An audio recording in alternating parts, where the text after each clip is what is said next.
My name is Marta Lewandowska, and I help Dr. Shireen Kassam as a member of the advisory board for Plant-Based Health Professionals UK. And I will be talking to you about my experience at Dr. Barnard's plant-based primary care office. A little bit about myself, just to give you some background information. I am a fourth-year medical student at the University of Glasgow. This time next year, I will hopefully be able to call myself a doctor. I'm very excited about that. And I have always been interested in health promotion and disease prevention, even before starting medical school, really. And through all the research, I came across Dr. Neal Barnard, learned about the Physicians Committee for Responsible Medicine, and saw that they take interns for rotations, decided to apply. And so last year, I went to Washington, DC. I spent a couple of weeks with Barnard Medical Center. So this is what this talk is about, really. It's about the primary care office, where every single patient is always asked about their lifestyle, which is unfortunately not what I have seen at GP surgeries in the United Kingdom, but hopefully it will change in the future. Can I just have a show of hands of how many of you know who Dr. Neal Barnard is? Wow, that's fantastic. Now, a trick question. How many of you have been to Barnard Medical Center? Okay, one person-ish. That's great. So hopefully this talk will be of use for you.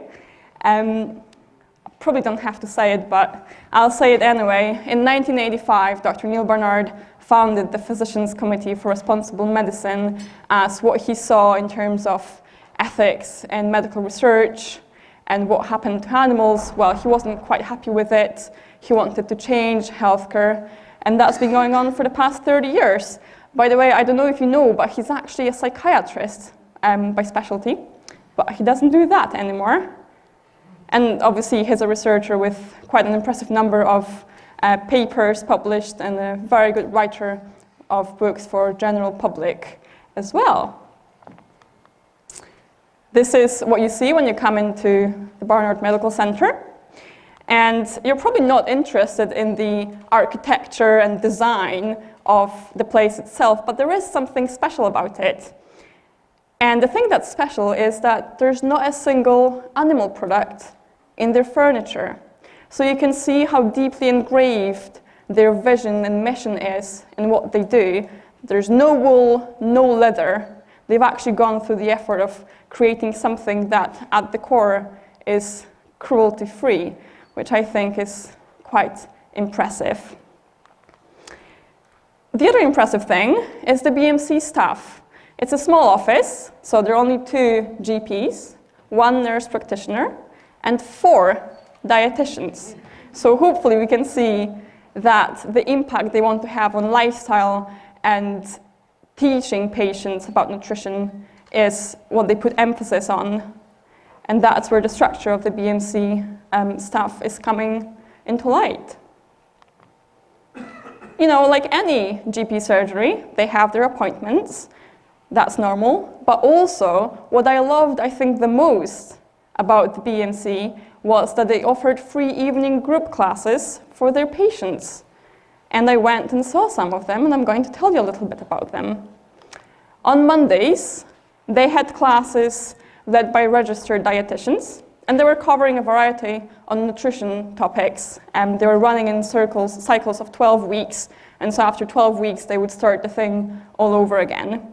All patients were welcome, and they could also bring their friends and family, because the BMC wanted to spread the message and teach the public about the benefits of whole food plant-based nutrition. On Tuesdays, they had a Food for Life Diabetes initiative. It was a program for patients who had type 2 diabetes or were worried that they might get diabetes, and they wanted to expand their knowledge and skills on managing it. The classes were offering cooking demonstrations, and people could taste the food, and it was a very sociable evening, and I will tell you a little bit more about it in a second as well.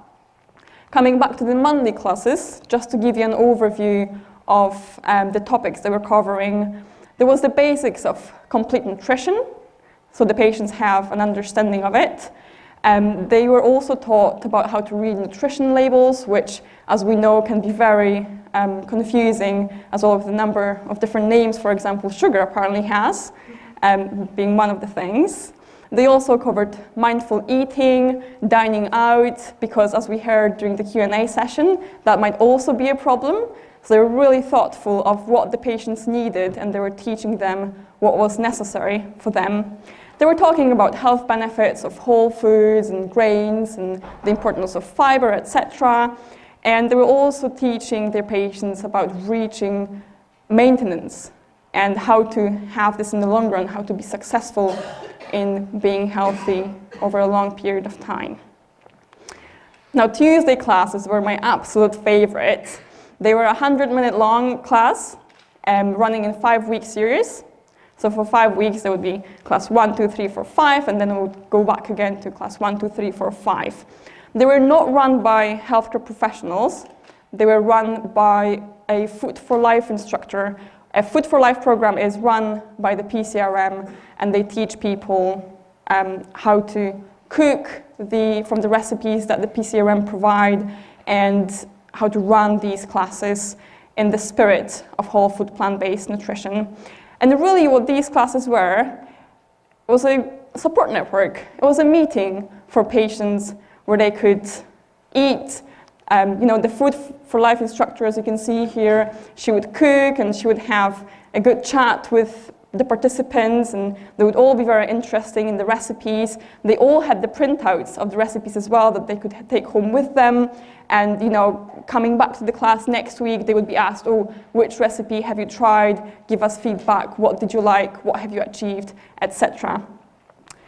And that's a picture that I had a chance to take when I was attending one of these classes.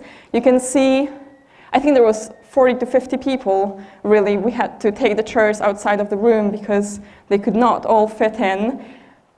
People of different ages, different ethnicities, really. There were patients who were very new to the idea. They didn't really know what to expect from the class.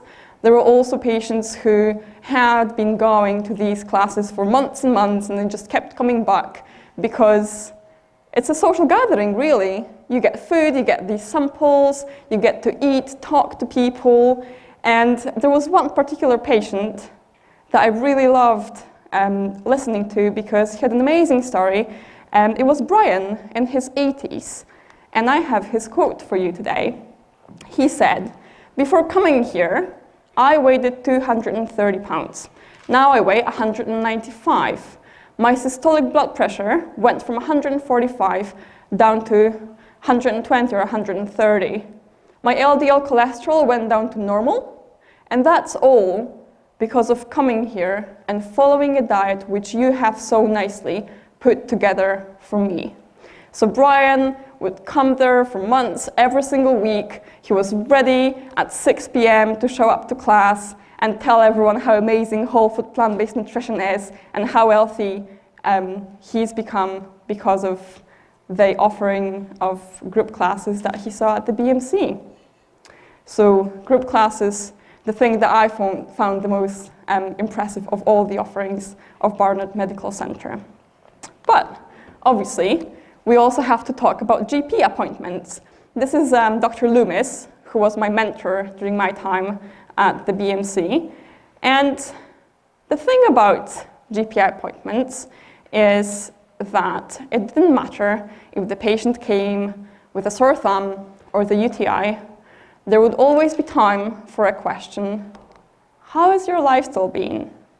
How's your diet? How's your exercise? How are you coping with stress? What do you like to do in your free time?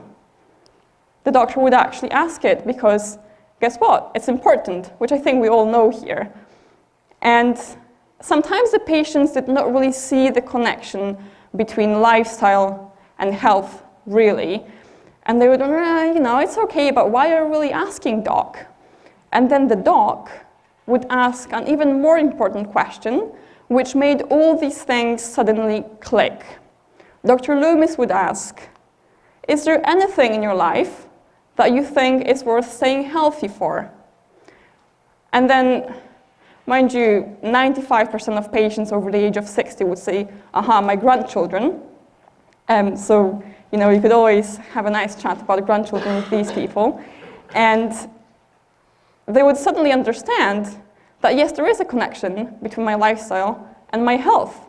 And maybe if I want to keep up with my grandchildren in the playground, I have to do something about what I eat every day to stay healthy. And really, that was my biggest learning point from my experience with the BMC. I wasn't reading papers on whole food plant-based nutrition because I did have this background information, but I had this pile of books. They were about nudging, they were about willpower, motivational interviewing, about wellness coaching as well, because the doctors at the BMC were really good about encouraging the patients in a very efficient way to stay healthy or become healthy. And they had a general outline of how they would approach this topic. So Dr. Loomis, for example, would always say something that we haven't evolved to sit for hours all days and to eat calorie-dense foods. And he would give this generic chart that was, sort of available for all patients. And then he would say a few things that were adaptable or specific to the patient who was in front of him. And through this conversation that he had, he would gauge patients' readiness to change. And based on this, he was very good at assessing what to offer to the patient. Should the patient see the dietitian? Should they see the group class, go there and get more of this sociable feel? Should they see the doctor again in a few weeks, because that's what they think will be the best idea for them? And really what Dr. Loomis was doing and what other doctors and nurse practitioners and dietitians were doing, they were telling a story to the patient. They were telling them what their life could look like or will look like if and when they become healthier. And that was really motivating the patients. They were really encouraged to do something about their lives. At the same time, all the staff were ready to hand in something to the patient, because we know the patient will take the resource, they will put it on their kitchen table, and they will sort of be there and remind them of this little chat they had with the doctor, a little nudge, just a piece of paper, yet so effective. And they were very nice and appealing, and I could really see that at PCRM, they thought through what information to include in these leaflets. So they actually sat down and said, what are the most common questions that the patients ask us? And so many times I saw males, for example, being like, oh, what am I going to do about this tofu thing, Surely soy is not good for males' health. And Dr. Loomis would just open his book and say, here's your leaflet. You can read more about soy. And these are all the references that you can refer to in your own time. Very effective. And by the way, all of these, so these are just 2 examples out of, I think, at least 10. All of these are available at the PCRM website, and they're in a PDF format that you can print yourself, because at PCRM, they want everything accessible for healthcare professionals for free. So feel free to have a look and see if any of those could be useful for you in your practice. These are really the 3 key points that I can cover with you as a summary of what I saw at the BMC. Group classes, because you can affect a big number of people in a short period of time. And the social interactions I saw were really incredible and very effective. The other thing, during the GP consultation, motivational interviewing and finding the reason to stay healthy, a very important thing for the patient on an individual level.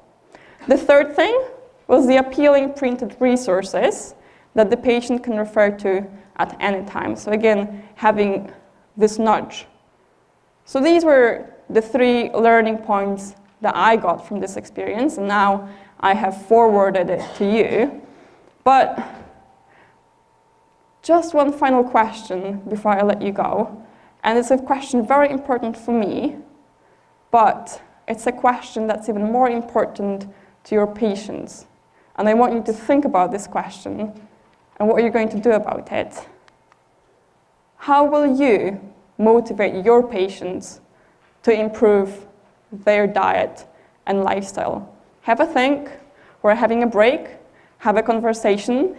What I want you to take out of this talk is think, how will you go on Monday and speak to your patient about their lifestyle? Thank you.